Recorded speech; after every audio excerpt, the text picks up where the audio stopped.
God's gardeners don't approve of writing. I would assume. They're afraid of it. Uh-huh. They're afraid of writing anything down, and they're also afraid of cell phones, and they're afraid of computers, because with all of those forms, people can spy on you through them. And the future that they live in is controlled by a meld of corporations and government.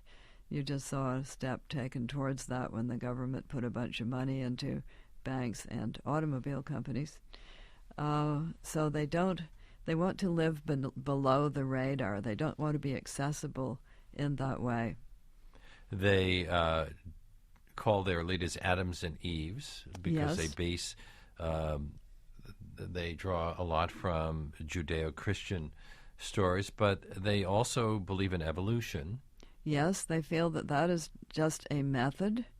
They don't believe in the limited timeline that some, rather, in their view, materialistic fundamentalists do.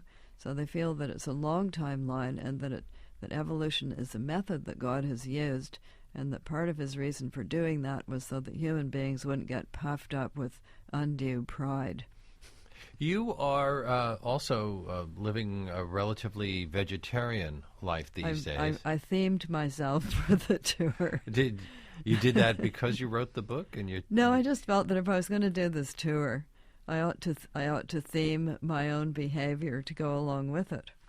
Now, my guest is Margaret Atwood, whose latest novel is The Year of the Flood, which is published by, who's publishing this? Nan Talese, Doubleday, Random House. One of the protagonists, the two main characters are women, and one of them is a young woman named Wren who grew up with the God Gardeners and survives the waterless flood.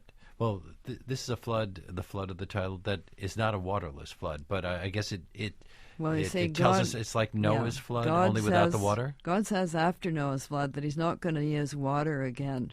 But he doesn't there'll be fire next time. He doesn't make any other promises. Oh, because I've always heard there'll be fire next time. Yeah, that's in a different part of the story. It comes much later. It's in the book of Revelations. But just at that Noah moment, and the God's gardeners are mostly interested in those parts that have got animals in them. He says he won't do it with water again. So if there's going to be a destruction, it's got to be waterless. So that's why they call it the waterless flood. They don't quite know what it is, but they suspect that it will be a disease. And that's why they're already building their food supplies that they will be able to access if such a thing happens. Well, so many people have died already. How did these people survive it? Well, because they saw it coming and holed themselves up. Mm-hmm. They hid out and avoided contact, which is basically what you do. The other main character is Toby, an older woman whose parents were quietly murdered by an evil corporation. I don't know how much we want to give away the plot here. Yeah, we suspect that there was something in those vitamin pills. In this world, how much agency do the women have in their lives, in their sex lives, for example? Oh, their sex lives. Well, the lower you get towards the bottom of the heap, the less agency you have. This may come as a surprise to you. Well, I learned all about it with A Handmaid's Tale.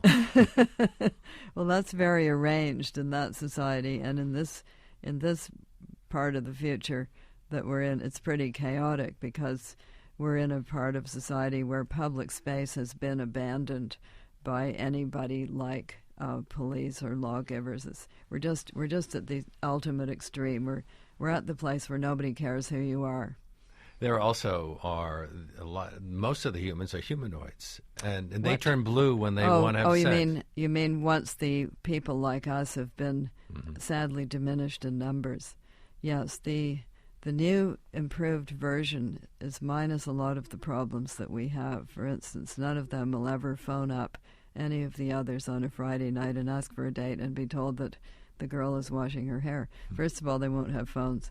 Second, they have sex seasonally, like a lot of mammals. And third, they have sexual signals, like a lot of animals, to let the other ones know that now is the time. So, like although the men baboons, always seem to walk around with the color blue, which is their signal. So, are only you saying when- something about men? only when it seems to be the right time for that to happen. So yes, they do turn blue. It's an interesting study of which parts of animals turn what colors at what times. Well, chimpanzees turn roseate. Gelada male monkeys have a pink patch on their chests, which, when they've been selected to be the guy, that patch turns red, but when they're demoted, it goes back to being pink again. You have a number of animals that have been crossbred, a lion and a lamb. Well, it says in Isaiah that the peaceable kingdom will come when the lion lies down with the lamb, so another sect in this book decides they will make that happen, because usually when the lion lies down with the lamb, it eats it.